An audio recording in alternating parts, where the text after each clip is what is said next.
Hi, everyone. This is JJ, the co-founder of Good Pods. If you haven't heard of it yet, Good Pods is like Goodreads or Instagram, but for podcasts. It's new, it's social, it's different, and it's growing really fast. There are more than 2 million podcasts, and we know that it is impossible to figure out what to listen to. On Good Pods, you follow your friends and podcasters to see what they like. That is the number one way to discover new shows and episodes. You can find Good Pods on the web or download the app. Happy listening.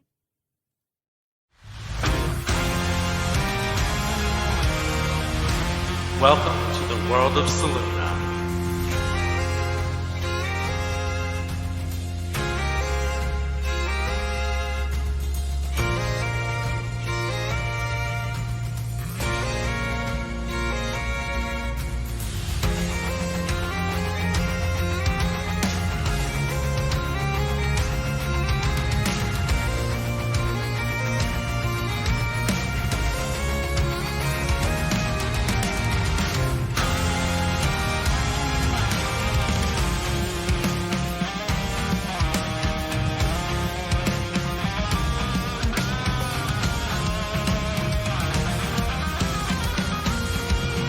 Hello, everyone, and welcome to Queers and Spears presents the World of Saluna side quest, Bottom Sep. I am your modest game master, CJ, and today we jump back into the quest of the Sacred Seven. Last we left our adventurers, they took off back into the wilds of Puppet, heading towards their next town of Tarnstead. Along the way, they seem to have gotten a little off track on the main road towards Tarnstead, and by the time night had fallen and our adventurers had begun to feel weary from their travels, they had yet to reach the next location. Two by two, our adventurers kept watch. As the sun slowly rose over the mountains to their left, and the sky begins to clear from the little bits that they can see through the canopy. The smell of wet grass from the mist and fog that rolls through these forests at night is still on your noses as you all stretch and wake up in the wilds. How are you feeling waking up out in the wilds? Very uncomfortable. Very uncomfortable. This is not your style at all, and not a place you would want to be. In fact, probably the last place you'd want to be at this moment. Definitely. Is there anything you would do in the morning with this feeling in mind as you're waking up? I would think R is probably keeping busy. He, due to unlocking more powers through our adventures, I think he would be performing the summoning ritual for the familiar. Absolutely. You perform this ritual, and then will you describe for us and the viewers what your familiar looks like? Sure. So, let me see. So my familiar is considered an inkling, is what it's called. It is basically a black ooze that can float and doesn't have a real shape, but it kind of defaults to basically kind of like a ghost sheet kind of thing, where it's rounded at the top and then it's just dripping the ink off the bottom of it. As you summon this dripping creature next to you with the uneasiness of the forest around you, you find this comfort in this emotionless creature that you have bonded with next to you. Whoa. How are you feeling this morning waking up in the forest? I think most of the plants around where Woe fell asleep are dead or dried up. But Woe herself is feeling pretty good. You wake up not in a bed of moist flowers and grass and the green of the forest around you. Instead, you wake up to the crunch of dark brown-green grass underneath you, flowers that have wilted and dried to the point of dehydration. And it's a beautiful circle around you. It's like a line you can perfectly draw where the grass dies and the grass lives, where it has perfectly surrounded your body where it laid rest last night. How are you feeling? What does Woe do in preparation in the morning with how she's feeling, with everything kind of being dead around you, even though that's not necessarily unlike your experience and your life experience, it is still an experience happening to you in this moment. I definitely will cry for the loss of the plants. You like cry. Quietly, not loudly. Just I don't know if I'm before anyone else wakes up, but I'd rather not have anyone really see me. Mm-hmm. I do want to try and druidcraft back to life the plants. The plants probably wilted from myself. Absolutely. Just I have a wilting presence. So go ahead and first things first, just roll me a stealth check.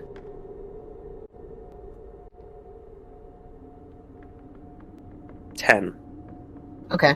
So you shed some tears over these plants, and then you cast your druidcraft to bring this patch of undead, of dead plants around you back to life to the best of your ability. And you are able to bring all, if not most, of the plants around you back to a healthy form.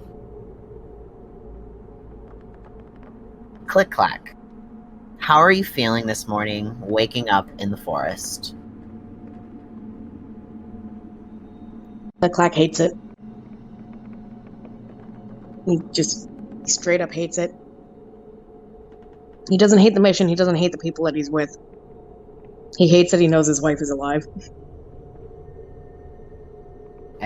Click clack for you, I have a different question than your other two friends this morning. How did you sleep last night, knowing that your wife is alive, and that there is a plausibility for not only the completion of your family, but the health of your child and the completion of your family? He's trying not to think about it, honestly. He doesn't want to get his hopes that high, because he knows it's dangerous, and he knows that the world is cruel. Yes, out of everything that he's been through, if he could get Tank back safely to their child with this cure for Beef, yes, he does want that. But he's trying to be realistic in his ideals of he might have to choose between the two. As you sit with this thought, choosing what to some is an impossible choice, choosing between the life of your wife and the life of your son, on the plausibility that one is still alive and the other is definitely still alive, at least when you left him, but he's very, very sick. So there's this inner battle can only imagine within as this morning arises, as the sun hits your beautiful black feathers, and you are sitting and you're pondering this as the sun comes up. Encina, how are you feeling about waking up in the forest this morning? I don't think it's so much the forest that bothers Encina, but what's waiting for them as they venture forward. And I really don't think Encina slept very well, knowing what has occurred, what they've just experienced, and all of the paranoia and anxiety they already had about coming back to it. Absolutely.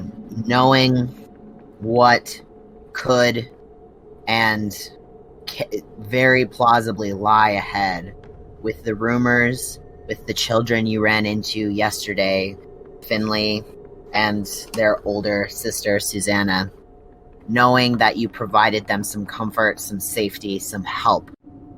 As you wake up this morning, know that those children are also waking as the sun rises, heading towards a better future than where they left. How are you preparing for your day today? I think Encina's not only preparing physically, but also mentally, and is just sort of running through a bunch of different scenarios, wondering if she's going to run into a few certain someones. Wonders if what's changed and if anyone will recognize her, if she has to run or, well, not run, she wouldn't run, but if she has to hide herself or pretty much anything. So I think Encina is just running through a bunch of scenarios in that regard, and just making sure her weapons are sharp, that, you know, she's got her spells versed, she knows what she's got in her arsenal, just very much making sure that just that she's as prepared as she can be, because that's all she has, really. It's been 5 years since she left. She doesn't know what the state of the cult is like now. All she knows is what she grew up around and the brutality that she's known herself. She doesn't know if she can hazard a guess with what happened with Finley and Susanna and seeing the way they were. She can hazard a guess that, you know, things have progressed, gotten worse, and considering the fact that there's an entire town missing, or that has gone silent, possibly overtaken by, you know, the cult. You know, she can hazard a guess that they've gotten even worse. So I think she's just preparing for as much as she possibly can, and just making sure that, again, like I said, as ready as she can be. And I think it's also just trying to save face. I don't think she wants anyone to know that she has this inner turmoil within her. And I think Encina's also a little afraid for anyone to find out what they might find out about her if they continue going forward.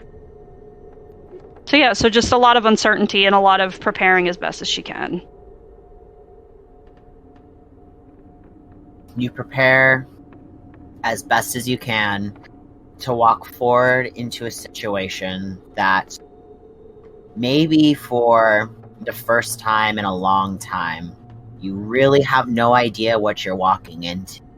You know that you usually would walk from town to town, and you know that there would be issues that you could pick up and you could earn some quick gold, and you can get along your way and move from town to town. But this time is different. You know that the cult is dangerous. You know they have a habit of trying to overrun towns, and some are successful and some are unsuccessful. But for a town to go silent for 2 weeks, cultist activity nearby, you can only fear the worst, as the worst lies straight in front of you. Freya, how are you feeling waking up in the forest this morning? I think Freya is actually not feeling bad. I think he's mildly enjoying the forest.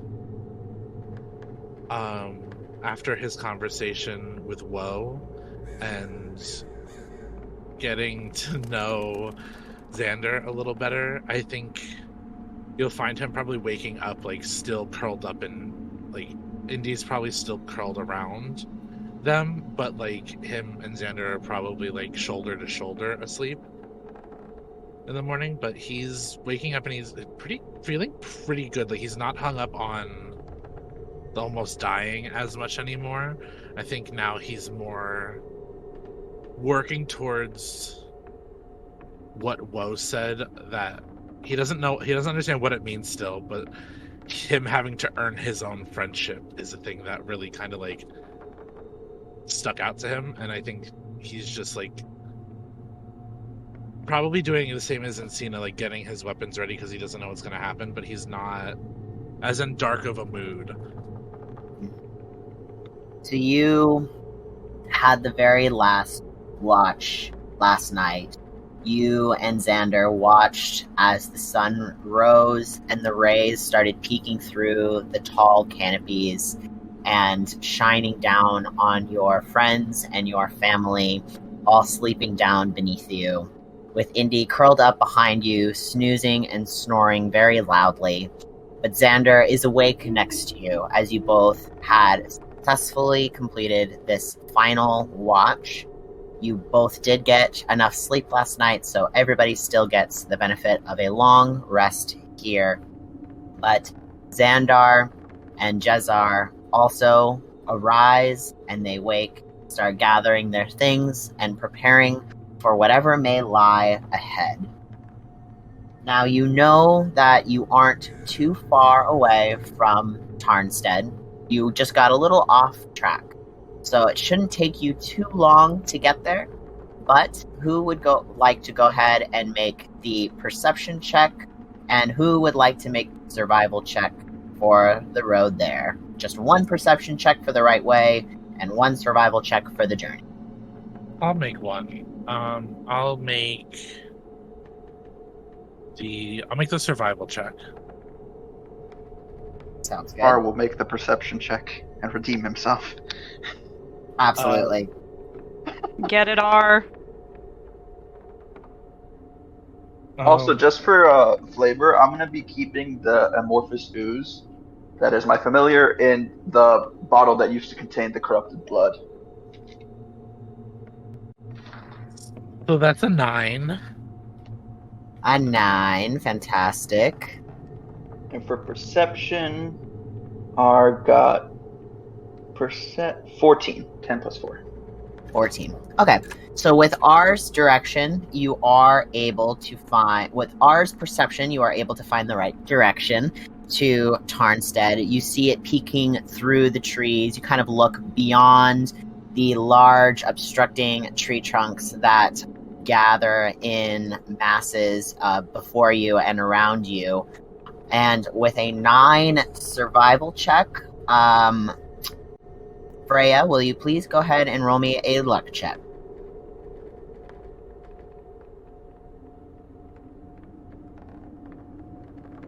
Don't forget you can use blood dice. Yes, blood dice are always there to help. Not in this Blood instance. dice. If you use enough of them, it will always work. No, it won't, because that's a nat 1.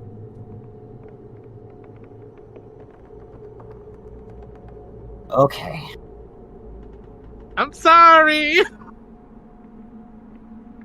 I'm just happy it wasn't me.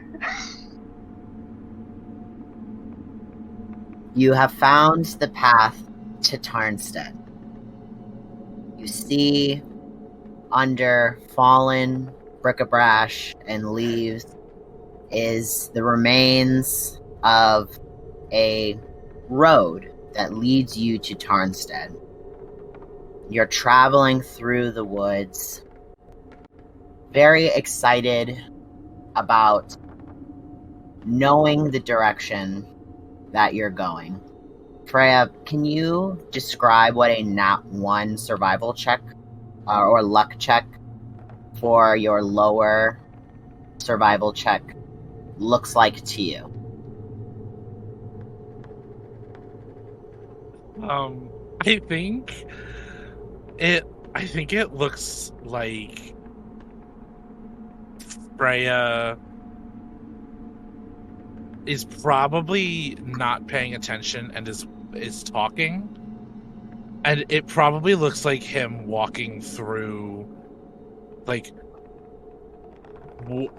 shrubs with like thorns and getting whacked with like tree branches and like probably slipping and falling into like a lot of mud.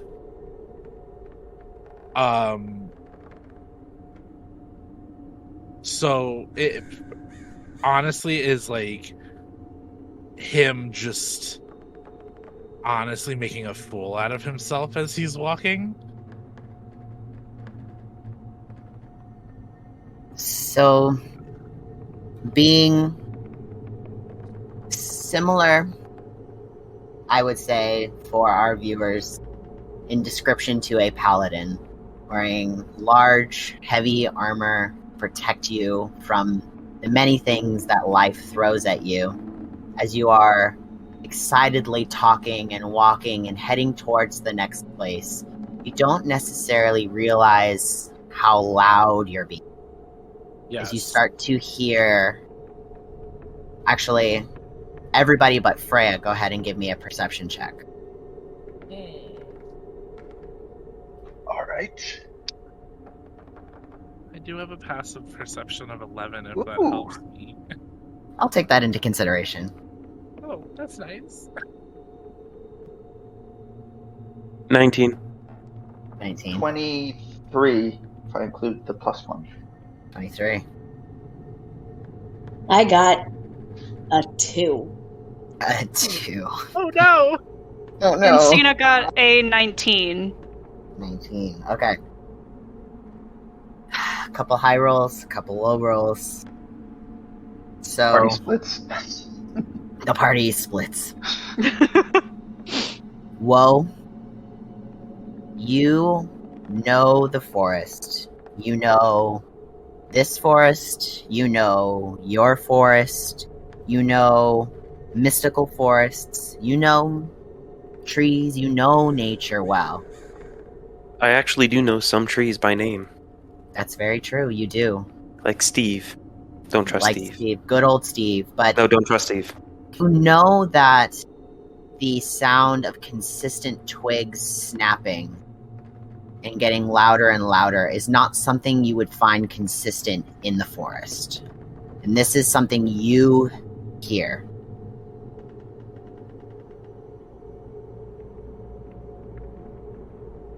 I think Woe's going to say, maybe to Encina or Freya, who's ever leading the pack. Is it Freddy or is it Encina? It's currently Freddy who's leading the pack.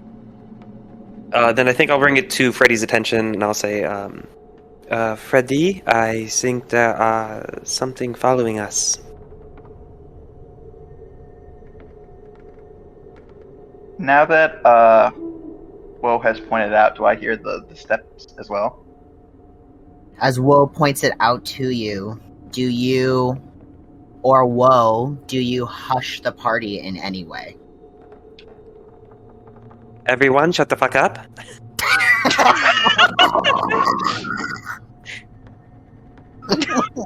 Freya does, in fact, immediately shut up at that. Ar's also going to kind of crouch down and gesture his hand downwards to kind of duck down into whatever's around us. Is this something that the whole party agrees to? Would you like to try and hide yourself from whatever is out there? Yes. I vote yes. Yeah. Flip platform hide. And Cena, find a tall tree. No, see, that's what I was looking at how many spell slots I have because I have something that will absolutely hide me. Wait a minute. I might not even have to use a spell slot for this because of how it is. Hold on. Just give me 1 second. because it's not showing me on my sheet the specifics of this. Just give me 1 second. Okay, so I don't actually have to use a spell slot for this. When Woe says everyone shut the fuck up, also Encina got a 19. Can she also hear these footsteps or no? After Woe says everybody to shut the fuck up, then you do start to hear it. Okay, and then I think Encina hearing the footsteps and seeing that everyone is trying to hide, Encina is going to cast invisibility on herself. Oh, damn. Fantastic. You cast invisibility. You guys hide. Can I get a group stealth check, please? Certainly. Yes. Can I get advantage because I'm invisible? Yes, you can. You Thank absolutely you. can. Thank you very much. And then this is a question for everybody that you can think about if you'd like. You have to let me know if you would like to hear or take a good look at the creature. That is your choice. I think Encina's gonna take a good look. I'm gonna take a blood die on this. Okay. I also got a 15 for stealth. 15%. I got a 19 for stealth. Awesome. And I would also Marvel. like to get a look at it. Okay. I just got a 15. I don't want to see it. Got it. Click Clack got a 26 on stealth, and Click Clack is going to take a look. Fantastic. R is going to take a look. I will be taking a blood die. Those are D6s, right? Yes, D6s. Okay. Then Yes. R has 17. 17. Fantastic. So you all passed the group stealth check. And for those who wish to see, as you are hiding in the crooks of the trees, moss overgrowing on the side, providing you a shaded cover under the roots that grow above and intertwangle in front of you, you all hear the footsteps get louder and louder and louder as you can feel and hear the heat of its breath as it passes behind the tree that you are directly hiding behind. Those who dare take a peek look and see a large, mangled, emaciated creature, black, dripping skin, and antlers that scrape the tops of the canopy. This creature could easily be 20 feet high or higher. It thumps with each passing step as it just shakes the ground around you, dirt falling from the spaces around you. Are you going to remain hidden? Absolutely. Yeah, think so. You said it heat was coming out of its mouth? Like just heat, or like this thing can breathe fire? You don't know. Just you feel the heat. And it's 20 feet tall, you said? You think so. Bitch is even taller than Encina. Freddy, you stay hidden, you fucking bitch. I think I'm gonna play stealth music, which is silence.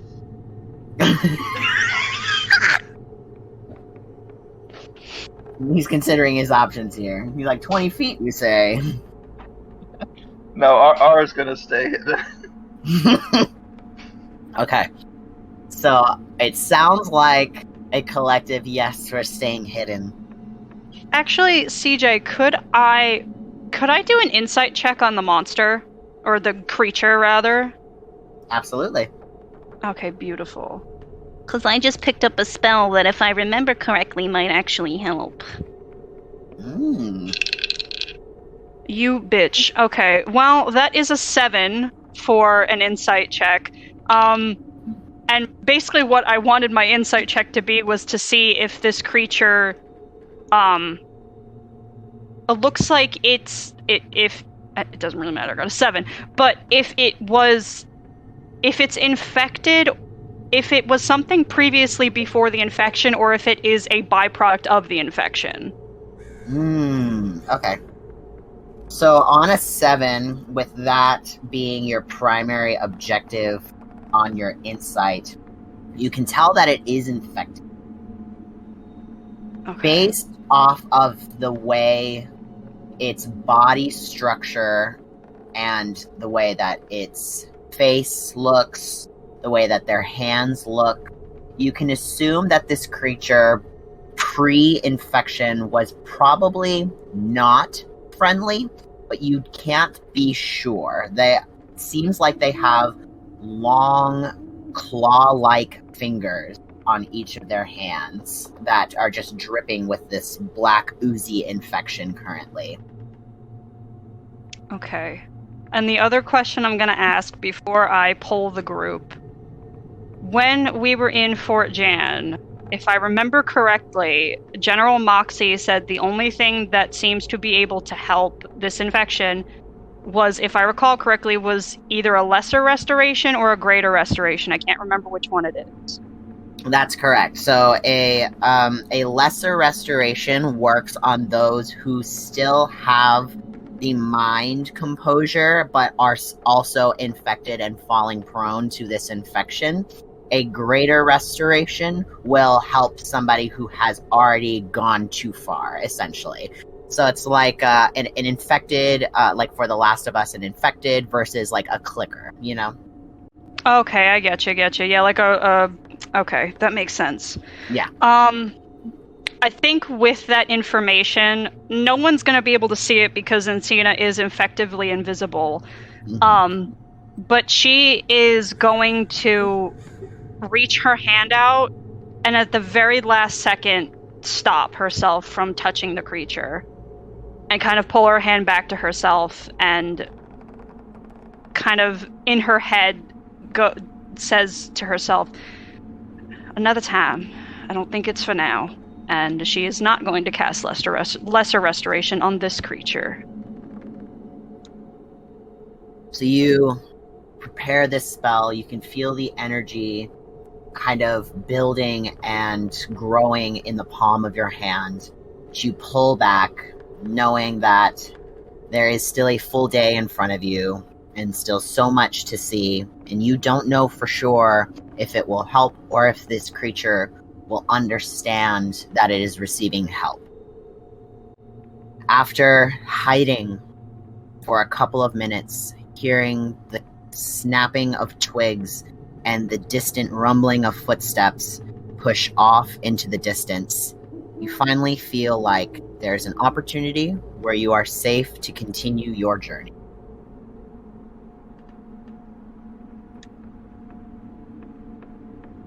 I'll step out of hiding and, like, kind of look around waiting for everybody else to step out.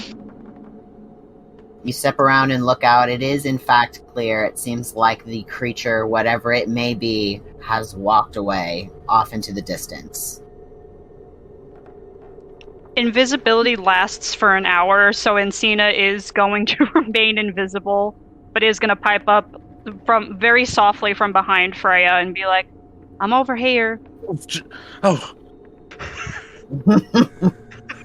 The spell lasts for the spell lasts for an hour, so I'm gonna stay invisible for a little while. Gotta use up the mana juices. I understand, but a tap would have been good enough. Well, I wasn't sure if I should do a tap or if I should just, like, announce myself, because I wasn't sure if I did a tap, you'd, like, swing around with your glaive and, like, stick it in my side. That would really suck. Like, I need to be intact for this whole excursion. This is true. Maybe speaking of who was better. I'll take a tap into account the next time, because I go invisible pretty often. It's one of my party tricks. I like doing it. Oh, well, it's really cool. I think I think Freya actually is going to turn to Xander and be like, "Can I borrow Indy for a moment?" Xander looks to you and he's like, Sure. You're, what are you planning on doing? Nothing too dangerous, I hope. No, nothing too dangerous.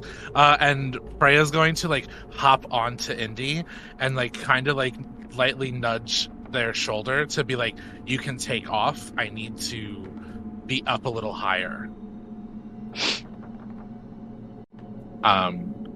And he wants to get a look from higher up about how far they are from Tarnstead in this moment. Okay. Indy takes off and crests through the opening in the canopy. You watch as your friends grow smaller and smaller into the darkness that is the forest. You take off for a quick preview of what is to come in front of you. Go ahead and roll me a perception check or an investigation check. Your call. Let me see which one is better. I think they're the same.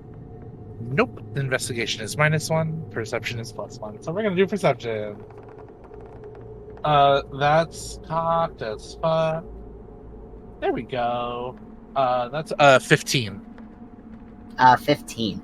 So you see that that Tarnstead is in fact probably about an hour and a half away on foot. So you are in fact fairly close. You just kind of were just right of where you guys needed to be. So you kind of like drifted off to the right a bit on your journey. So not too far on your journey to get there. As you're kind of looking around as well, usually when you look upon towns and all of the towns and villages and cities that you've come across so far in your journey, there have been people in the streets and there's been festivities or like rowdiness. At least you see like movement in town. From here on a 15, you can't really see any movement in the town. Interesting. Do I also see that thing's horns cresting the canopy? On a 15, you don't. Okay. Cool. So I'll take Indy back down, and I think I'll relay all of that, especially be like, the town is interestingly stale of movement.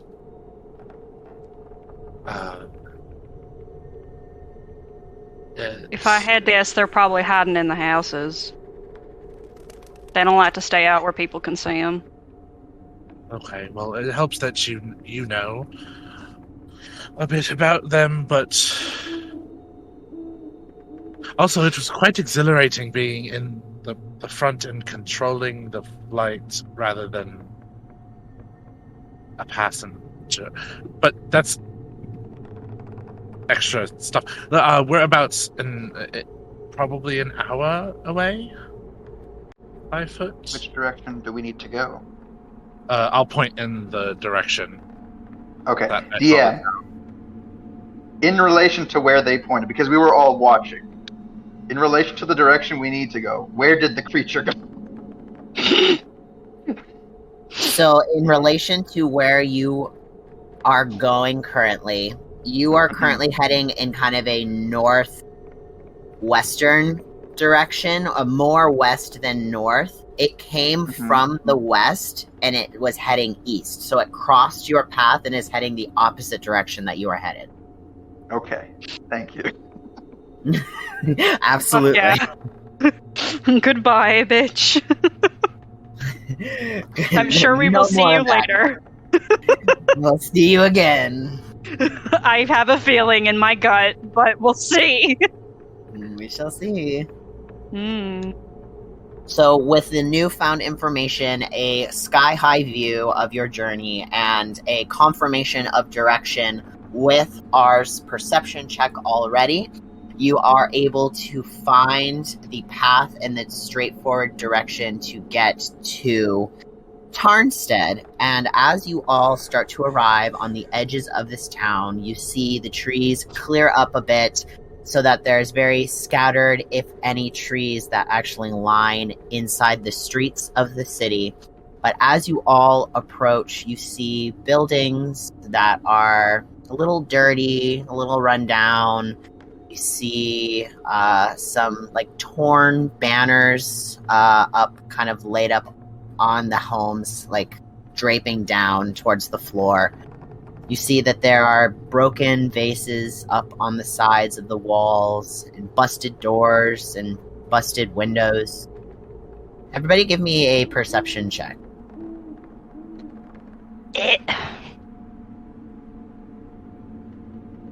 Encina does not like this at all. It's a 14 from Freya. 14, 11 from Click Clack. 11, 10 for woe. 10 for woe. Don't forget your +1s from Freya's aura. Ooh. So that is... And that was insight, you said, CJ, or was that perception? Perception. With Okay, the so plus that- 1, it's 12. Okay. That's a 16 for Encina. 16. Okay. As you all are looking around, you all do confirm what Freya was telling you all from their kind of skyward view of Tarnstead. You're kind of walking through the main street of this city. You know, usually main streets are bustling. You know, there are shops trying to sell you their wonderful wares and all of these different things. Nothing. No people, no footsteps, no whispers. Just the sound of the wilds around you. As you're looking around as well, deeper into what is kind of happening here on your perception check, a little bit of a deeper insight on what the town itself looks like is there are multiple what looks like businesses along this main street with several very quaint homes kind of in the back behind all of these shops, kind of scattered around in small little neighborhoods. And at the end of this long main street that is littered with all of these different shops and convenience stores and other things for people to live their lives here in this town is a church. GM. Freya. I would like to do something to see if perhaps there is or are people around us and we just don't know. You can give me an investigation check. Anyone who would like to look for any signs of life. I would actually like to cast detect thoughts. Okay. What is the range? 30 feet, I believe. Okay. So you're doing this kind of as you're searching around here Yes. in the town. Due to my invoke magic emotions, I can cast it without a spell slot. Fantastic. You can still give me an investigation check, but since you're using detect thoughts, you can have advantage on this because you're kind of using magic to help you search for people. So that's a 19. Awesome. And then R, I think you were also rolling. What did you manage to get? So actually, what I was planning to do was to hold the bottle of my ooze, my familiar, who I've named Divad, or Div for short. He has blind sight, so I wanted to hold him against the ground and see if he can feel any tremors of movement. Ooh, okay. Fantastic. He has 60 feet of blind sight. Okay, 60 feet of blind sight. As he is an ooze. As he is an ooze, he sees all. You feel the ooze, yes. Feel it in all over your skin like sunscreen. Yes. So you two, is there anyone else who wants to search for life, or is it just Freya and R? Encina will make an investigation check. Okay. Click Clack I got also- a 19 investigation. 19 investigation from Click Clack. I also wanted to ask, is this a place that... Does Encina recognize this place? Has Encina been here before? You do not recognize this place, but you do recognize some of the remnants of, like, banners that are kind of laying around. Disgusting. I also got a 3 in my investigation. I love it. Okay, so on a 19, a 3, another 19, and then... I'm sorry, R, what was yours one more time? Was it also a 19? No, it wasn't that 20. Not 20. Oh, Oh, even shit. better. Get it, R? Even then, my bad. I was off by 1. My bad. Alright, so everybody here is searching with purpose. Everybody here has a thought, a mission, a piece of them that drives them forward, looking for some signs of life. Click-clack in search of any remnants of your wife, with the possibility of her still being alive. Encina, wrapped up in the thoughts of the tattered, torn banners that you can find laying on the floor, knowing all too well where they came from. Freya, walking around, detecting thoughts, trying to find signs of life, and a nat 20 from R, as you all end up not listening and hearing for things. R, you place your familiar on the floor, listening for tremors, listening for signs of life, and placing it on the floor, your familiar does hear signs of life coming from beneath you. Probably all the way at the very edge of its 60-foot radius, you can feel these tremors, or that you can get the sense from your familiar that there are these tremors.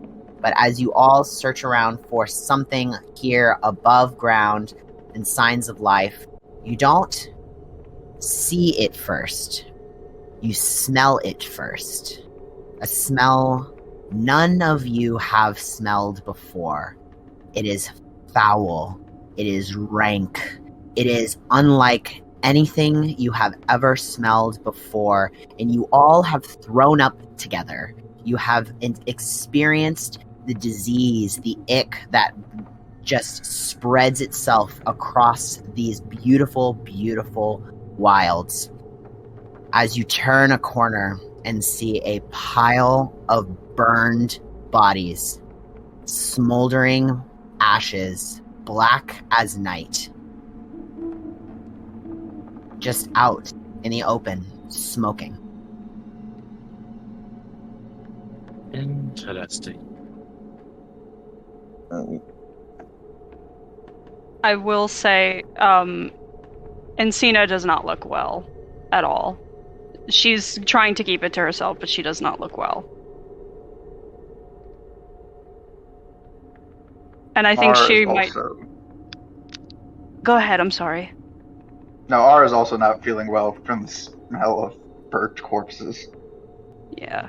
Encina might have an inkling to go to the church, and also maybe there's an inkling that something in the church could probably lead them to where the rest of the cult is. Mm-hmm. Your character has a history with church and churches, and specifically with this cult being within the confines of church walls. Okay. Are also on a nat 20. When finding these bodies, you do see that there is some chunks of flesh missing. It is hard to decipher here in this pile of burned bodies, but on a natural 20, you see that not all the pieces are here. I think R, noticing this, will try to investigate a little further. He's going to be whispering to himself, just keep it together. Keep it together.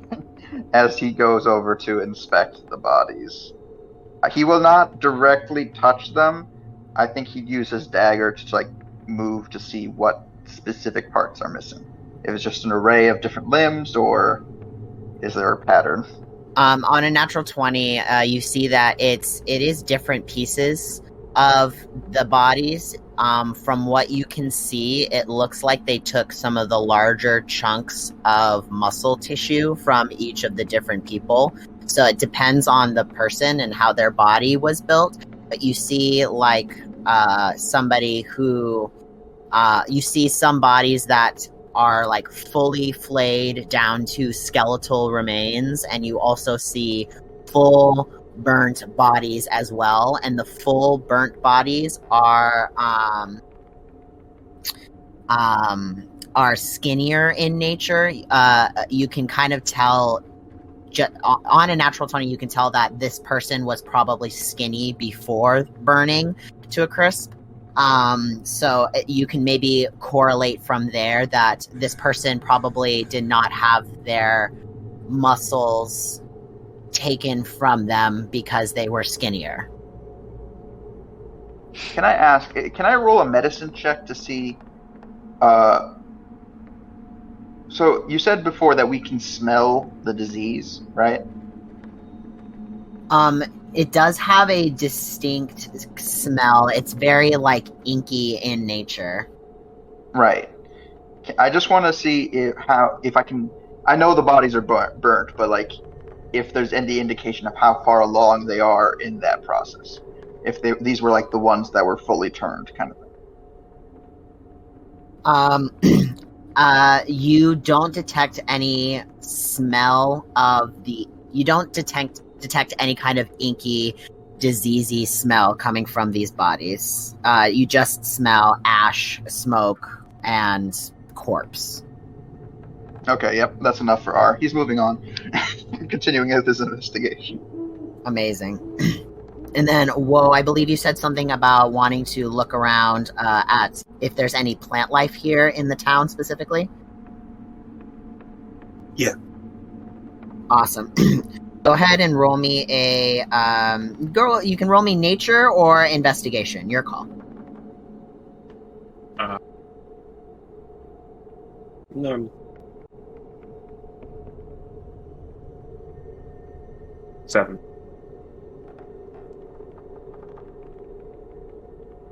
Sorry, what was it? 7. 7.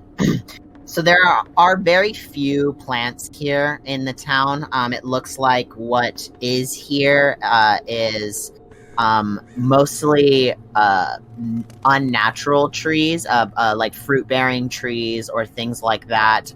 It seems like this area was like stripped of its natural trees, and then other trees were imported from other islands onto here to provide sustenance for the team members. You can see that the trees and the plant life around here isn't necessarily well taken care of. It seems like it hasn't had proper watering in a couple of weeks or proper maintenance. So a lot of things seem to be like disheveled and things like that. But you do see also on a 7 that the wilds still around you and still surrounding this town are still just as thick and still seemingly as dangerous, but it is not within the town itself. Okay. Can I go up to a tree bordering the town, I suppose? Absolutely. You Talk with plants.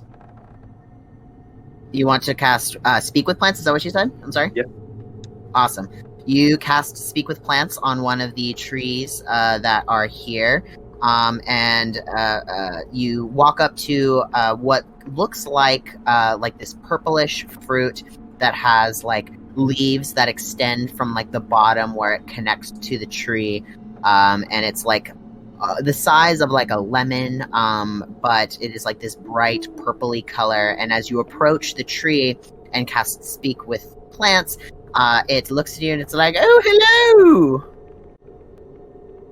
Hi. You can understand me. That's fantastic." Yes, it is very nice. I was wondering if you know what happened to this town here behind us? Yes, I don't know exactly what happened, but I do know that I did stop getting watered a couple of weeks ago. I stopped noticing hands touching my leaves and touching my fruit. Yes, it is. It's been very lonely here without people touching my fruit. I can touch your fruit if you would like. Oh, great heavens! I'd love if you touched my fruit. I'm gonna fondle your fruit. Oh, you're fondling my fruit! It's been so long! Just really like using both hands to, I don't know what fruit you got. Just kind of like rubbing them all over, just not detaching them. It's so soft. Do you moisturize? Yes, and I'm going to create water to water it. This is so pure. Is this spring water? I do not know where the water comes from. It just appears in the air. Oh, so it's magic water. I can taste the sparkle. Yes. Do you have any other information about this town, other than people stopped watering you? Do you perhaps know what might have burned it down? Well, I did notice that all of the movement started heading towards the end of this road here, and you see kind of the leaf of one of the branches kind of like sways in the wind in the direction of the church. And it's like all of the tremors, I could feel it, my roots could feel it. It all went that direction. So whatever this is to this town went that way. Is what you're saying, yes? Yes, all of the noise and all of the rumbles went that direction, so whoever took the person who was watering me before must be that way. A survivor, maybe? I'm not sure. My roots can feel that there is still something underneath there, but who knows? That is very cryptic and very concerning. What is your name? My name is Treely. Treely, it was very nice to meet you, and I hope never to see you again. Bye! Goodbye! As you end the spell, and you come back to your friends after having this conversation with Treely. Hello, yes? The tree told me there might be a survivor over there.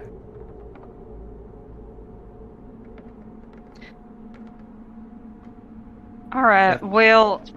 It made me do some pervy things. I do not feel the same as...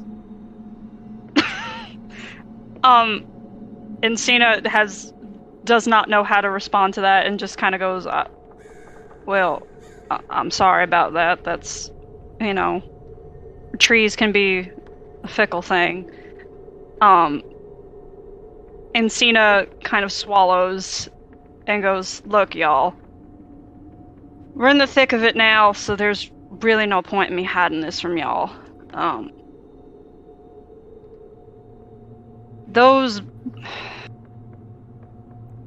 Encina takes a moment, and she looks like she's gonna vomit, but she doesn't. She kind of collects herself, takes a breath, and goes, those bodies are meant to be sacrifices. And, I'm assuming you probably could have guessed that, considering we're dealing with a cult, but... I haven't seen them burnt like that. I've seen them what they look like before the burning, and that's what made me leave. But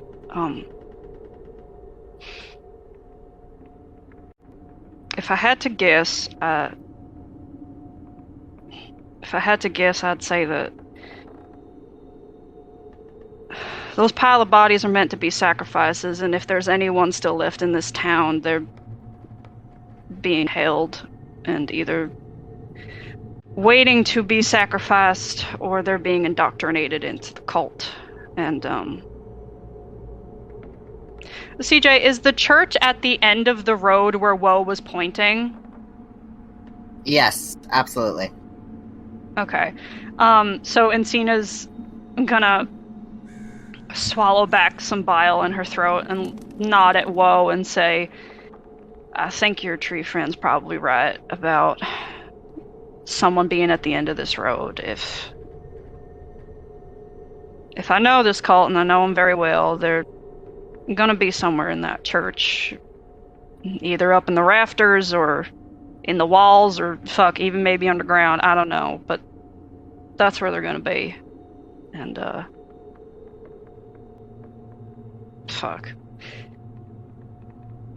I'm sorry y'all had to see this. I thought I was gonna be the only one who ever had to see something like this again.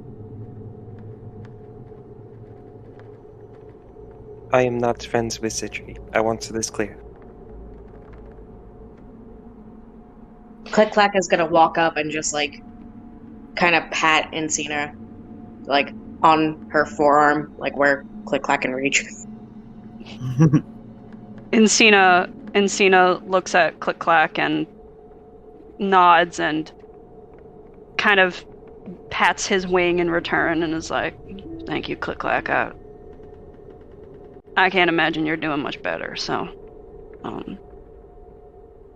I told you all this before, but this ain't gonna be easy. This is gonna be a lot worse than what we faced in Fort Jan, and, you know, maybe y'all had an idea of that, but I'm confirming it right now. This is going to be worse. A lot worse than what we went through in Fort Jan, and I'm sure y'all can probably guess these people the vendetta against, especially me, but I imagine they probably have one against Click Clack as well, so I know our mission is to free Tarnstead and to get word back to, you know, where it needs to get back to, but just prepare yourselves. Just be on your lookout. You know, keep your eyes peeled.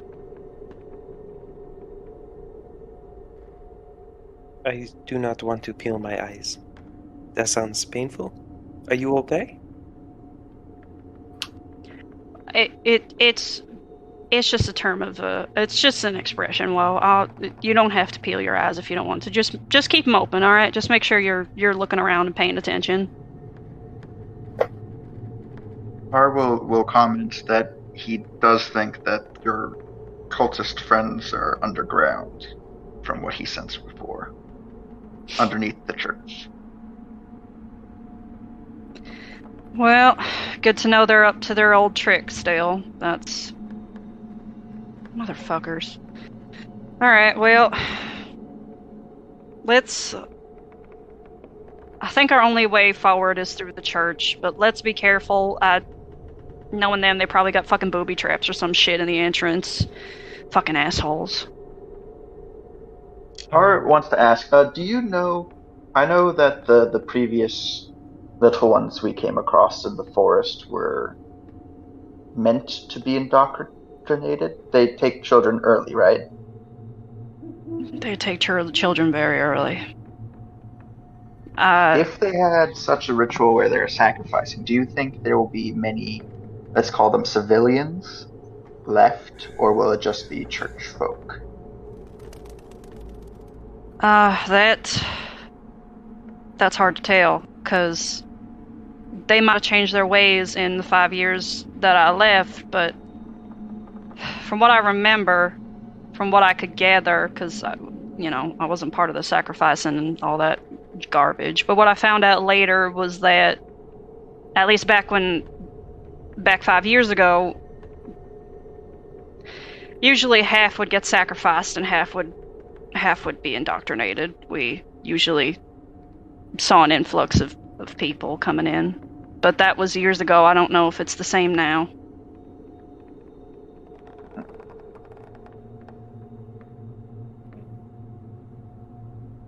I only ask if there might be people there to get out, or if it's kill on sight.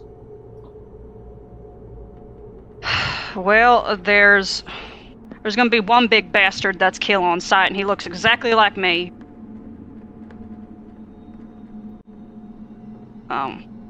But otherwise, I'd say use your best judgment. There's gonna be people that look scared and lost, and there's people even still in the cult that don't want to be there, that want to be free. There's definitely still people to save, even if it ain't people from this town. If that answers your question. Okay. I just had one question for everyone. When I casted Detect Thoughts, what was everybody's surface thoughts? Oof. I am going to private message you. Okay. Yeah, I actually might private message you as well, Derek. Mine was that I would eat R first. Great. I feel like Freya would giggle a little bit at that out loud. So there probably is just a random giggle from Freya. Question mechanically for detect thoughts. And it doesn't really matter either way because I'm not trying to hide anything. Does detect thoughts work on visual thoughts, would you say? Because I just need to know how graphic I need to make this DM right now. Oh, that's a good question. Do you see what we see, kind of thing? Do you see what we visualize? I've never thought about that. Brown bear, see all. I think it's just verbal thoughts, like words, not pictures. And it's only surface thoughts. If I wanted to go deeper, you'd need to roll a DC a check, and you would know. But I don't want to go deeper. I think I just wanted to detect to see if there was life around us. But y'all were within 30 feet of me, so I would get yours too. Switching sides. Okay, cool. I just needed to know. If it were visual, you would all look like food to Woe. It's like everyone looks like the anime meat, or whatever it is. We love to see it. Just rolling around. R, what's going on in your brain? You didn't tell me, unless you're gonna DM me. I did DM you. Oh, you did? Oh, hee. Okay, then, CJ, you can move on. That's everybody's thoughts. Fantastic. So as you all are searching around the town and finally come to the conclusion that whatever lies in front of you, in fact, lies within the church and possibly below you, upon finding everything that you have found here in the town already, the town essentially being a ghost town for God knows how long, a pile of burning, mangled bodies, Jezar and Xandar, upon seeing these things with you all, Jezar absolutely threw up. When he saw the pile of corpses, he threw up. It was not good for him. Xandar was able to keep his stomach. But after coming together with an evaluation of the town, and you declaring to them that you have wishes to move forward to continue to seek out what is going on, and also with the knowledge already passed out loud about this is 99% sure that this is cult activity, Jezar and Xandar have enough information to bring back to Dornwich. So they are going to part from you in this time to go back to Dornwich to report on what is going on. Is there anything that anyone wants to say to any of them before they leave you and you enter to the church? I think Freya is obviously going to say goodbye to Xander. But I think he is also going to give him his necklace of Kaivalya as a parting thing, and he's going to say, if that gets lost and you get hurt, I will know, as he will let me know, and I will find whatever hurt you. He takes this necklace, and as you place it around his neck, you hear the clanging of metal as it reaches his own pendant that hangs around his neck. He grabs your shoulders and brings his forehead to yours, similar to what you saw him and his father doing. And for you to hear just loud enough so that it is just between you, he says, "Stay safe, Ardflaith. I will be back with help." Freya's also going to scoop Viter out of his pocket and is going to give him to Xander and be like, it may be just a little too dangerous for this little one from now on. So if anything happens to me, I know you'll take good care of him. And he likes you better anyway. He steps back, accepts Viter as Viter crawls up and around and kind of lounges up amongst his horns in the top. He is like, there's no one better than you to take care of your familiar. And he smiles and heads towards Indy and puts Viter in a small pouch on Indy's saddle and brings Jezar up onto Indy. And Xandar looks to all of you and it says, I will be back with help, but be careful on your journey. I know that it is dangerous from what Encina has said, so I wish for your safe return and that I may see all of your faces again.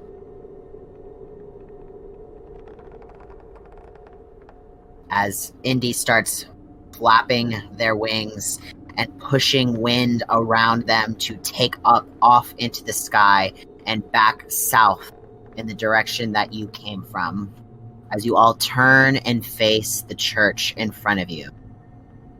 Your journey in front of you. Who's going in first?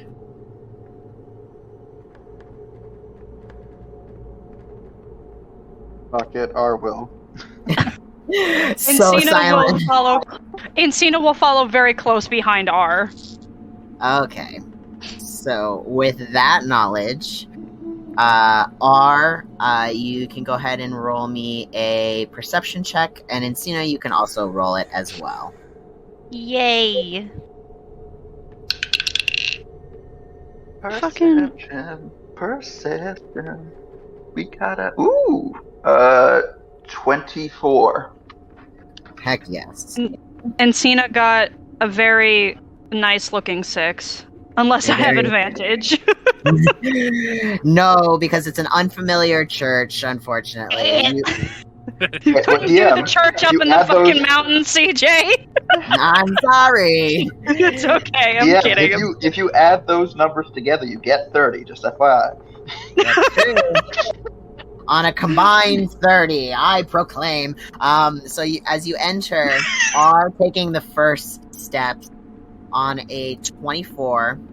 You are holding his lantern very hard. You no. Like the scene from Snow White and the Seven Dwarfs, a shaky lantern being held by R, reaching into the echoey chambers of this empty church. You look around, and on a 24, just as you begin to enter, you see a thin strand of thread on the ground in front of you.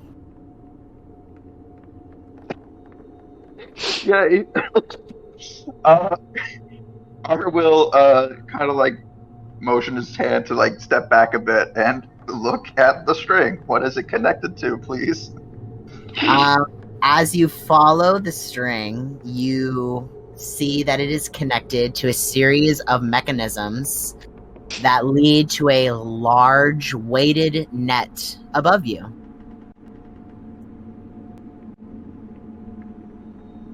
Okay, he will relay that to his friends. Not step on the string, or the net will catch you. As you I all hate see this, motherfuckers. I don't think I can disarm it. I don't have any tools. You need tools, right, to disarm traps? Yes. Okay, yeah, I don't have those. So Freya's gonna do something.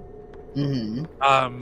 Freya's going to cast silence on where the trap will drop.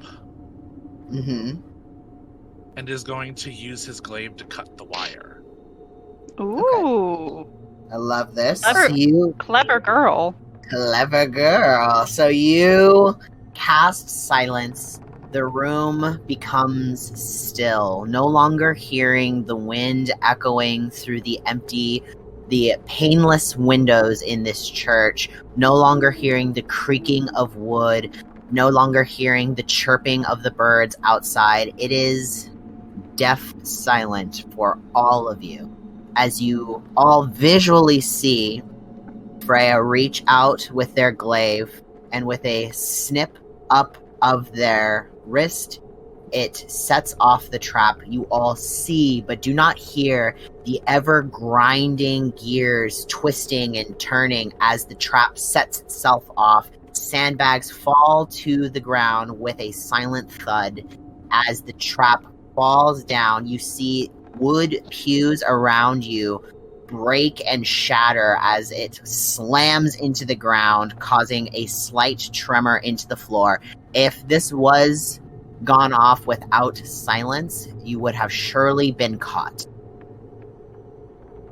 And in that moment, you all see Freya's...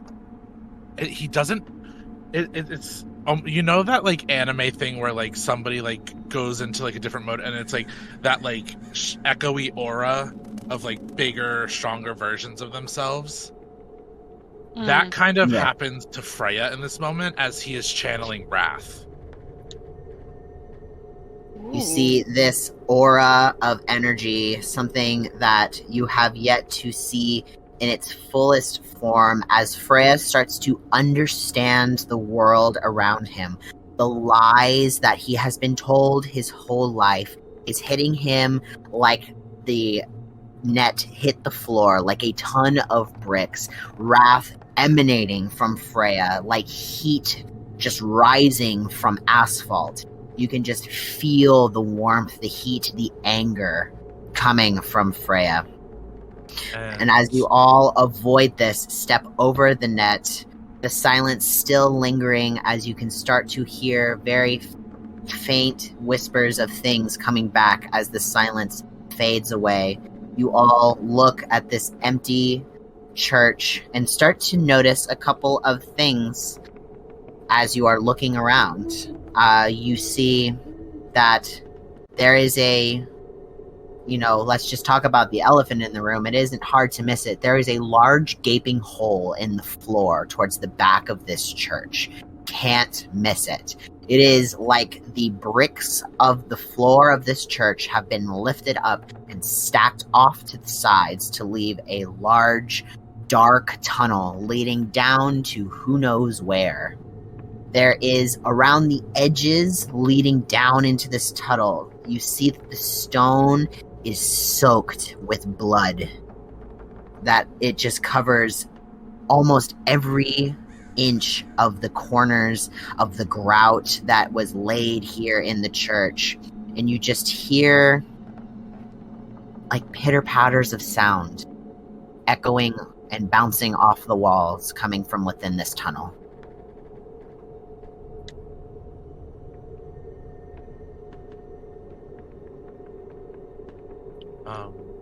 Before anybody does anything, Freya's going to go to Encina,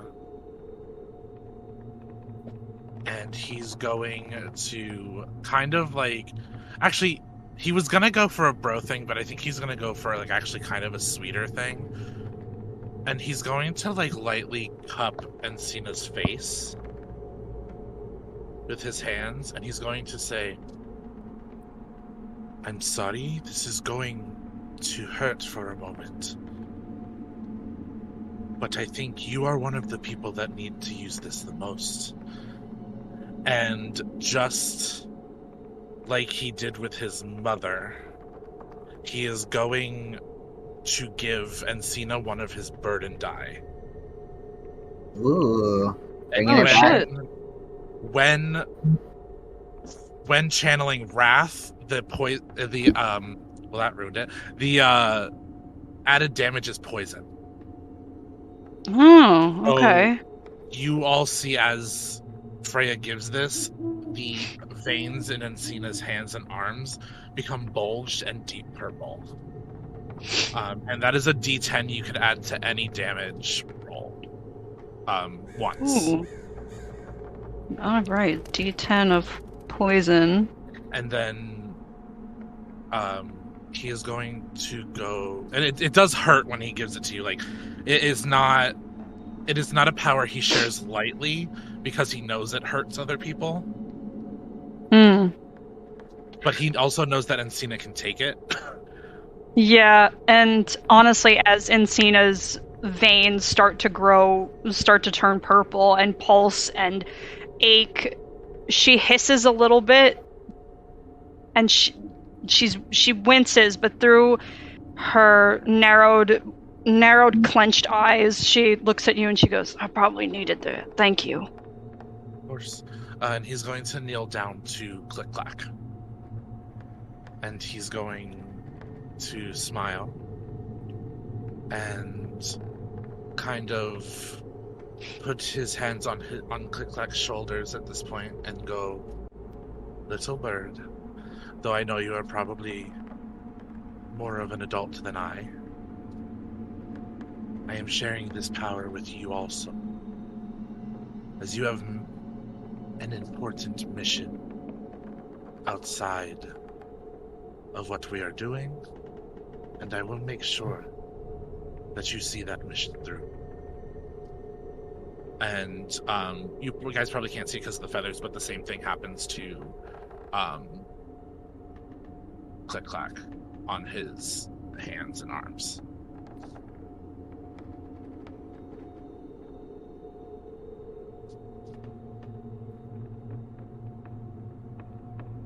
Is Click Clack getting the same wrath and poison? Mm-hmm. So you get a D10 you can add to one damage roll. Sweet.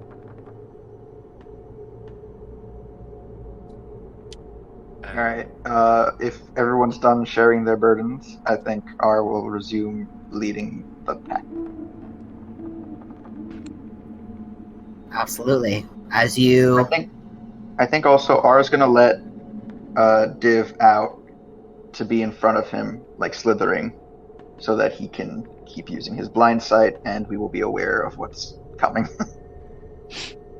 Absolutely. So you lead the way down, down, down, deeper and deeper as the walls become tunnels around you. The stone seems to be carved out around you as a path is in front of you, but is unknown. And it is dark in here. Who doesn't have dark vision? Encina does not, but Encina also has a candle. Encina has a candle, so you'll be able to see 5 feet around you with that light. But beyond that, Encina, you will be a little bit in the blind for certain. R doesn't have dark vision either. He has his lantern, but again, Div has blind sight, and Div can communicate with R. I have 30 feet of dark vision. Amazing. So we've got some with, some without. As you plow forward, down deeper into the ground, it starts to get cold and chilly around you, as you hear the drips of condensation falling to the ground. And you keep walking straight along the path until you come to a wall and a choice. There is a path to your right, and there is a path to your left. Which path do you choose? Can Encina do an insight check to see if there are any, like, sigils or scrawlings on the walls for either path? Absolutely. You could do Okay. investigation. Okie dokie. What are you? I can't see. It's so dark.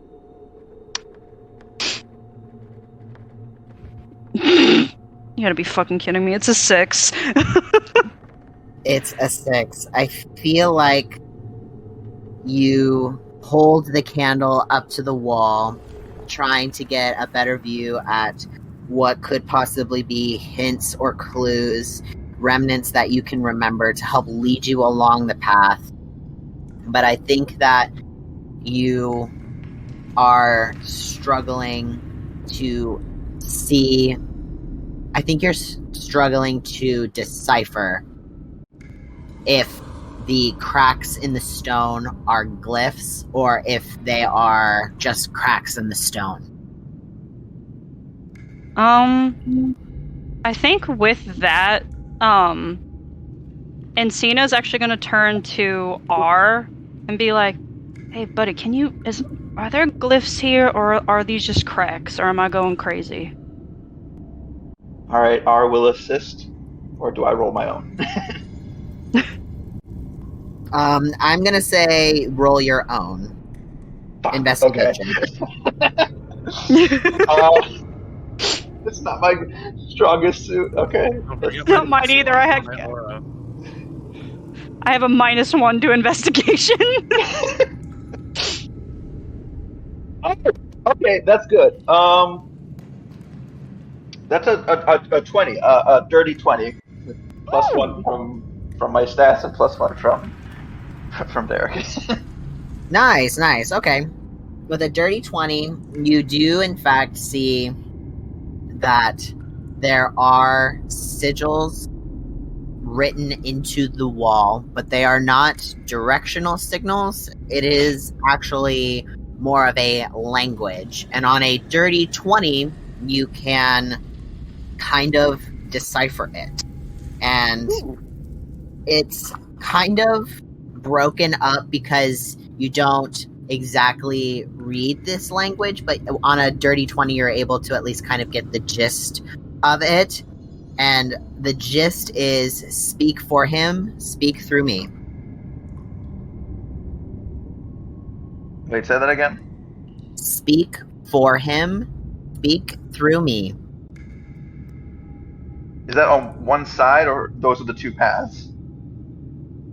It does not look like it is like pointing in any direction specifically. It more looks like it is a message on the wall for people to just read and see.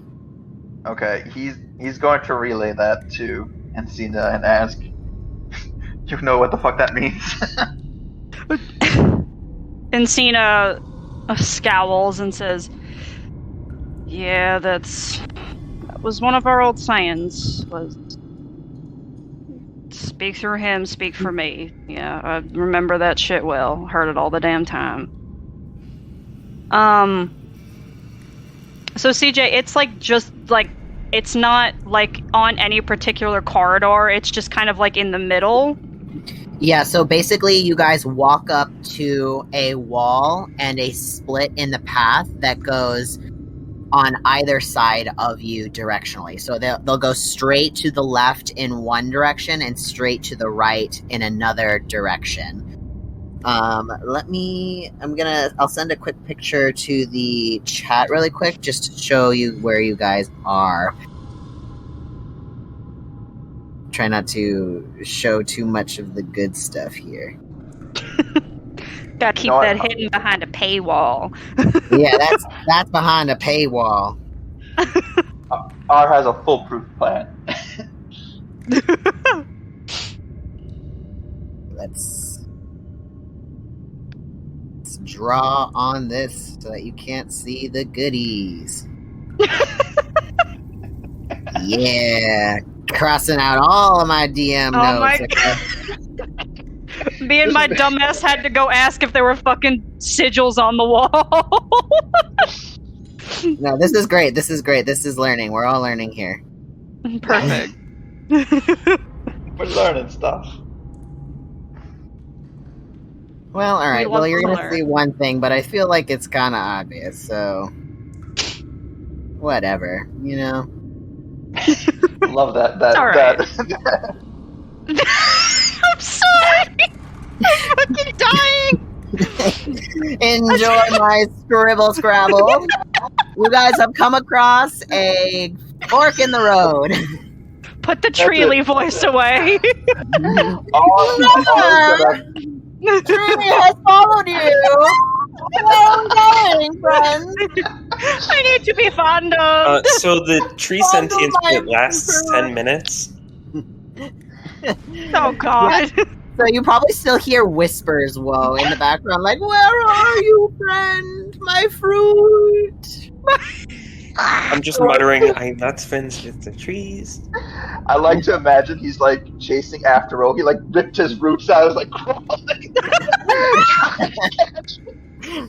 He's gone full Ent. Full Ent. First evolution to chase after his friend. The tree needing to be fondled is now an NPC in all Saluna campaigns now.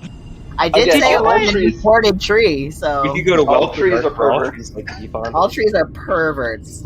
Yeah. Did you guys know very quickly, IRL, there are trees that actually like pick their roots up out of the ground and move about 65 feet a year? So like in real life, this happens. So I just pictured Treely just very slowly trying to get his roots out of the ground. He's doing it a root at a time. Friend.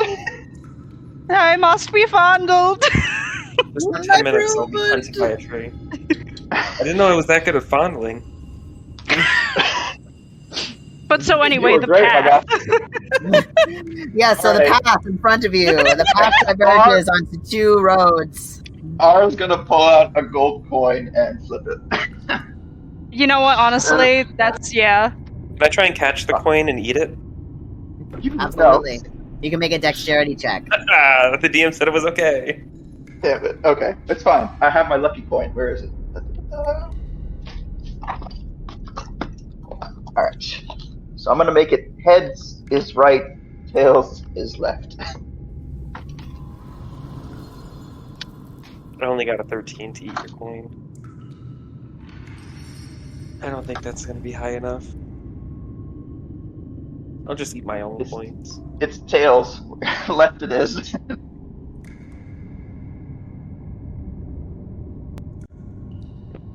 Do I have to roll anything to prevent coin theft? No. What was the dex check from Oh, it Woe? was just a 13. A 13. You can roll. You roll your own dex check, R. Dex. Just- I hope you also get a 13. Yeah, and I just bite with your hand. dexterity modifier added. So just basically a roll off. Your DC's 13. Okay, hold on. I'm just here to make things more difficult. That's 15, 16, 17. 17. So you manage to snatch it out of the air before you see Woe's chompers coming in from your right hand side, just like just to try and grab it from the air. Woe, you just missed. Like it was a 17 versus a 13, so it wasn't too far off. I will. It's tails. So left. We go left. I lead left. Lead left. Okay.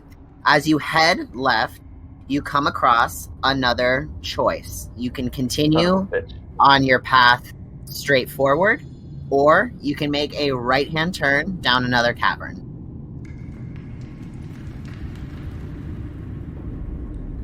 R is gonna look back on his other persona, left and right, and think about what he's learned. And in mazes, you hug the left wall, so we go straight.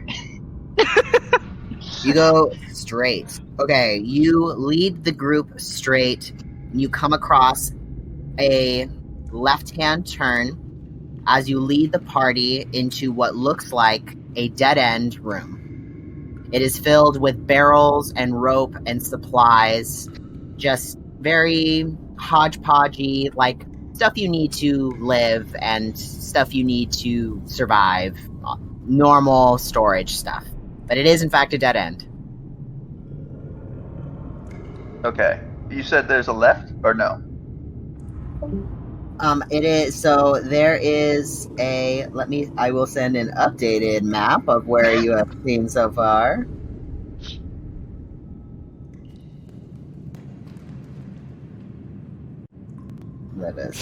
Frame map. Voila.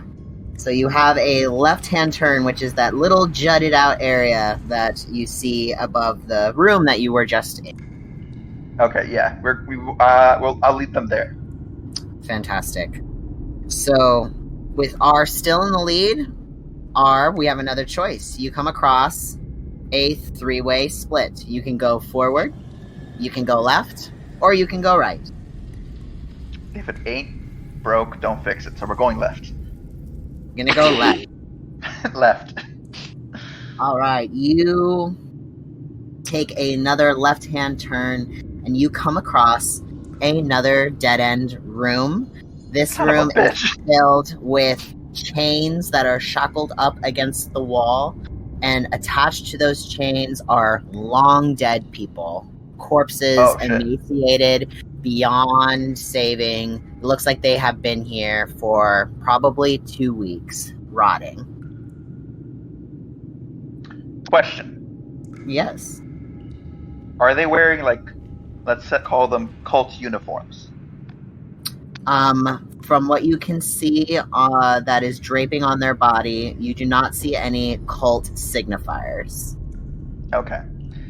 Then I guess we'll go back to the four-way intersection. Okay. Make me a intelligence saving throw to remember the hallway that you entered from. Intelligence saving. You son of a bitch. Okay. All right. Your familiar can help you, so you have advantage. Oh, thank you. Okay. So that's okay. 12. 12. It hasn't been too many turns yet. I'm going to say on a 12, you successfully remember that you did just say, if it ain't broke, don't fix it. Left, left, left.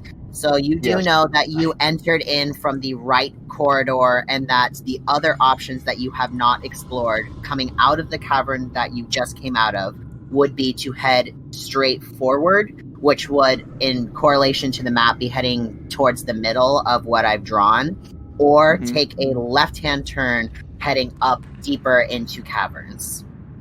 And R is gonna lead left. If it ain't broke, don't fix it. More left. We're gonna hug that wall all the way. We're hugging that wall, y'all. I love how much hugging is happening in this episode. So sweet. It is. It's so much hugging, so much loveliness. Does anybody want to hug? R is trying to create a relationship with this wall. He really is.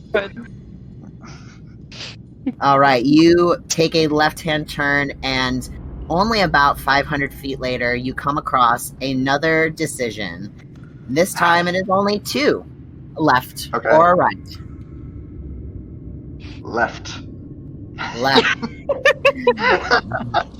Onward and left. Screaming. Spirit across everything. RX Wall fan fictions, everybody. Let's go. Just left, everybody, left. So I fondle trees, R fondles walls. Give it. You go left, and you come across, as you're stepping deeper and deeper, following your familiar and following those footsteps, and following kind of like your intuition and your familiar's intuition with the blind sight. You continue left, and you come across another turn. It is the only option that you can go, making a right-hand turn. You then make another right-hand turn. It seems like you're making a little bit of a loop here, but not too bad, because then you come across another option. This option is left or straight. I think I have to go left. No, the answer this way. We've gotten this far.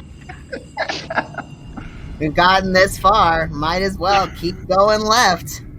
We've gotten so far. Look at that map. It's heating up. Just the left corner, though. As you... I would love it, like, all the enemies are on the right side. You head left, and you come across a room that seems to have a corridor at the far right-hand side of the room. Inside this room are another couple of shackled individuals. But as you come across these ones are still breathing. Oh. They're shackled, though. They're, like, hanging from the walls. Yes, they are hanging from the walls, from their wrists. Doesn't Cena Okay, recognize either of them? Give me a history check. Okie dokie.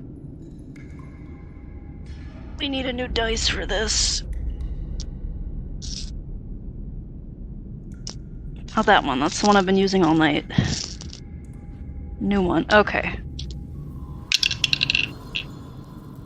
Okay, that's not terrible. That's a 10. A 10.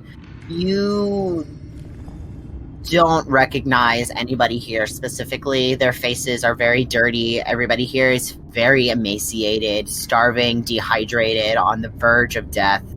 But you don't recognize anybody. It's been a couple of years since you've been here at the cult. You've managed to escape them for this long. Unfortunately, these are new faces. How many people are in the room? 4. 4, okay. Shit. Well, before I do anything, you sounded like you wanted to do something, so do your thing first, and then afterwards I will chime in if I need to. Arwa's gonna continue leading. Oh, okay. I think Encina is going to stop and... So you said there was 4 in the room, right, CJ? Yes. Okay, shit. Because I think that... Can I roll insight on them to... I guess my insight is basically to see if they're supposed to be, like... Okay, so let me make it a little simpler, because my mind has like 13,000 thoughts in it. I'm rolling insight to see if they are still loyal to the cult, or these are people that are being held there against their will. Gotcha. Here's my thinking. If they are hanging there and they are depraved of deeds, they're going to need help to travel. You know what I mean? So it doesn't make sense for us to release them now and to have to help them travel through this thing. It makes more sense to come back to this room after we clear out the enemies.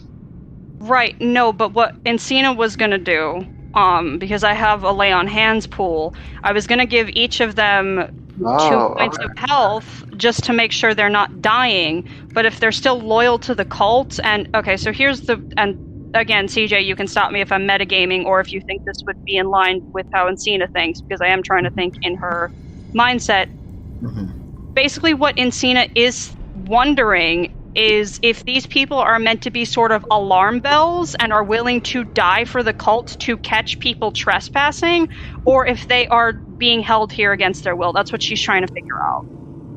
Okay. Go ahead and roll me an insight check. Okay.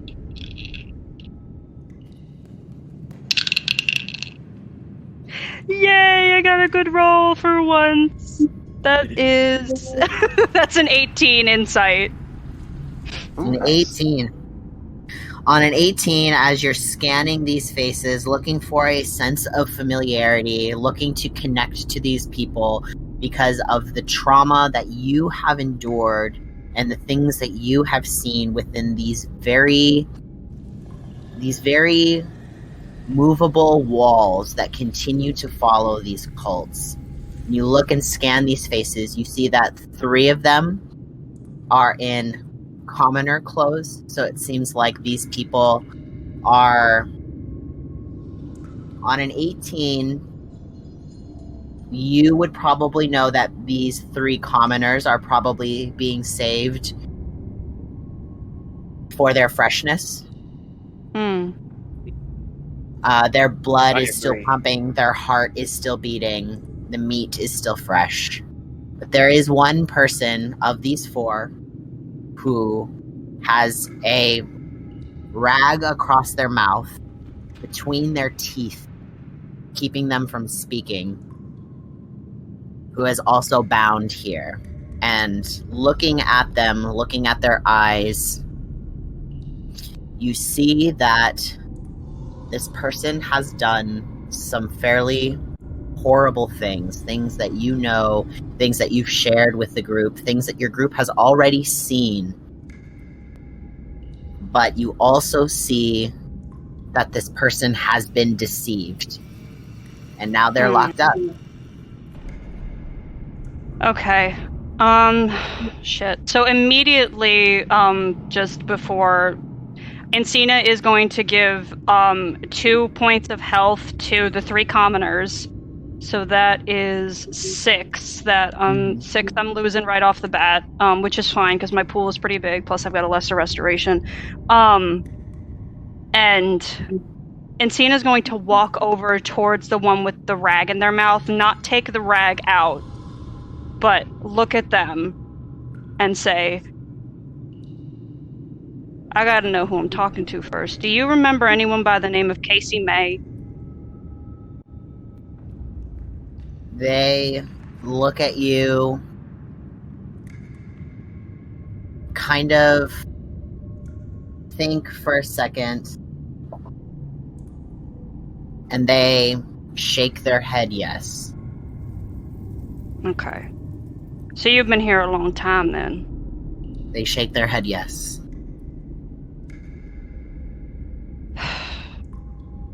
Are you still loyal to these people? And before they answer, Encina is going to cast Zone of Truth.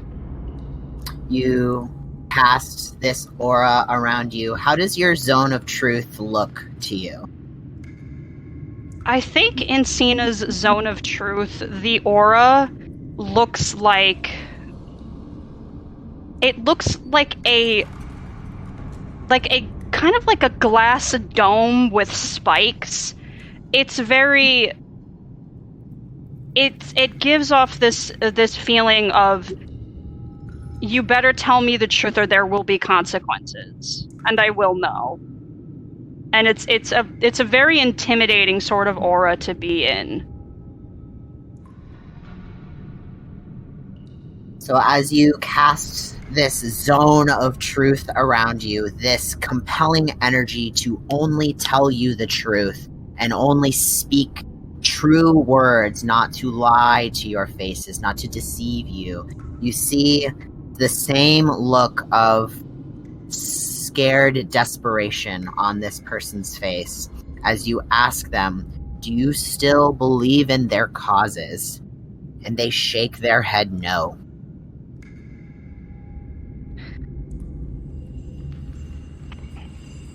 Encina is going to give them 1 point of health and stare them in the eyes and say, I'm coming back for those 3.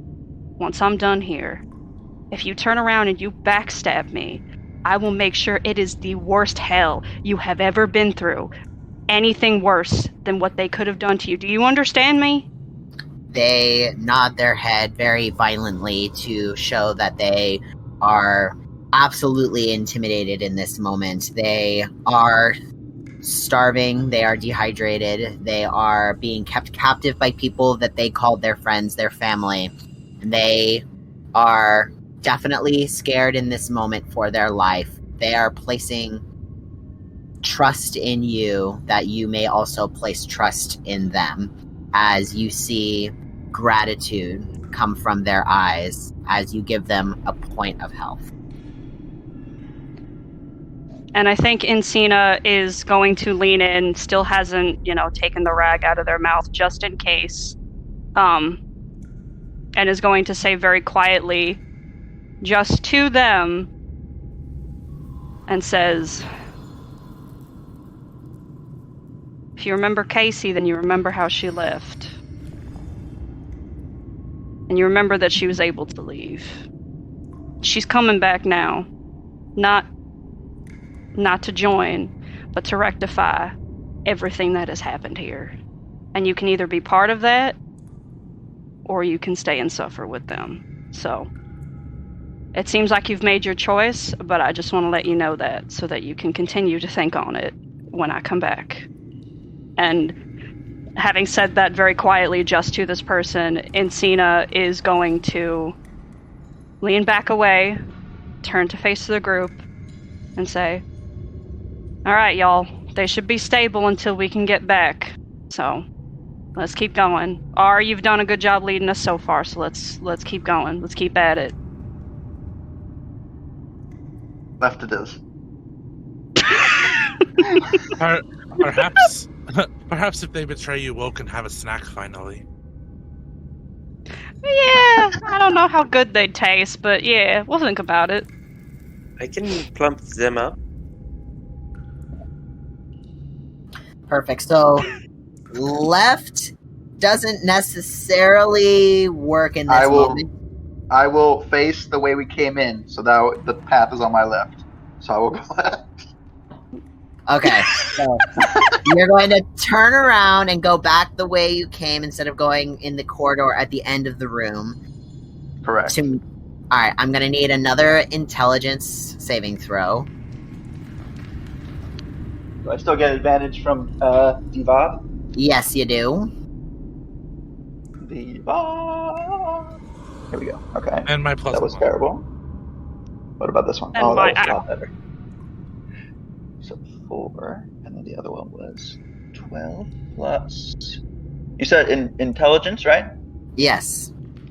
12 plus 0 plus 1, 13. 13. You kind of turn around. You've been heading into a lot of rooms, very confident in your lefts. Very sure that, if you turn around and make a left, you're pretty sure that that's the right direction.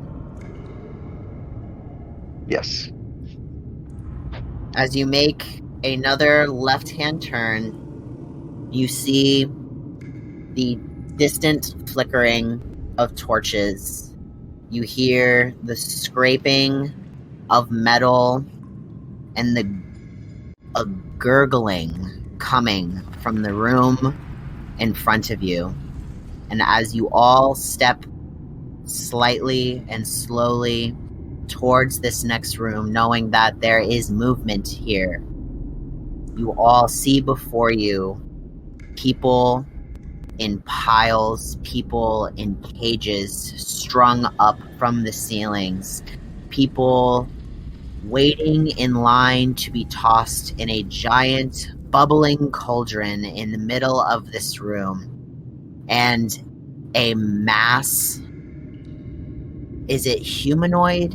Is it a construct? Is it the infection?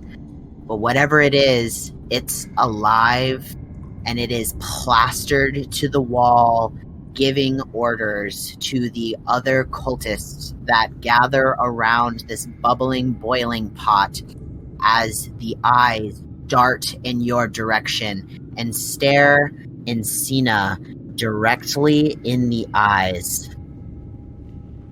Welcome back, Casey. It's so good to see you again. And this is where we're going to end our session.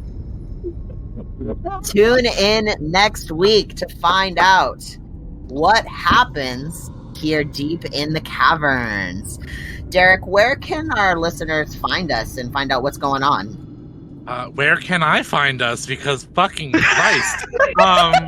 Damn. In the left. Okay. We're left. To the left. You can find us to the left, guys. Just the left. follow, Always just the follow left. R. The Just left. keep going Hug the left. wall. Just keep going left. Hug the wall and fondle the fruit. The rule. Also, raw dog the garlic. Those are the Yes. rules of Queers and Spears. But you can find us on any platform that you find your podcast on: Spotify, Apple Music, Google Podcasts, Samsung Podcasts, iHeartRadio, which I didn't know had podcasts on it, and Podbean. Our episodes go out every Friday at 12:30 p.m. EST.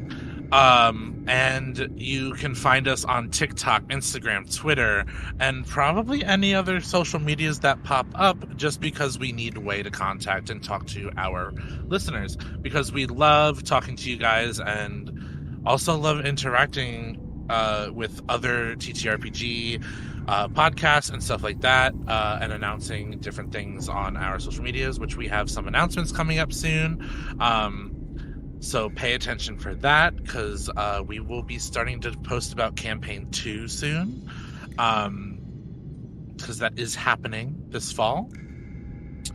And that is about it. I do not have any other announcements. Well, I mean, you all know, if you are on our Twitter and TikTok and stuff like that, that we are doing a special 12-episode miniseries called Breaking the Scales, which is using the TTRPG God Killer, written by Connie Chong.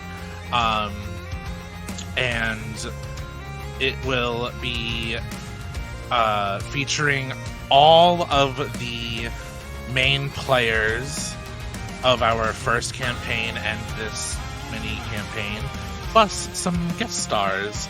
So keep an eye out on the Instagram and Twitter and TikTok to where I can announce who our guest stars are, which will be happening in a couple weeks. But we are working hard on that. And we are also working hard on getting campaign 2 started for y'all. We're super excited for the stories we're going to tell then. And be queer, be yourself, fight the man, and support SAG-AFTRA and the writer's strike, because us here at Queers and Spears support that also. We cannot have movies and entertainment without our writers and our actors, and they deserve to be paid equally. Is there anything else that anybody else would like to plug or anything? Fondle the fruit. Fondle the fruit. Always fondle the fruit. Definitely fondle the fruit. But Fondle the yes, fruit. we will catch you guys next week. Bye-bye. Bye. Bye. Hey, who was that? Bye.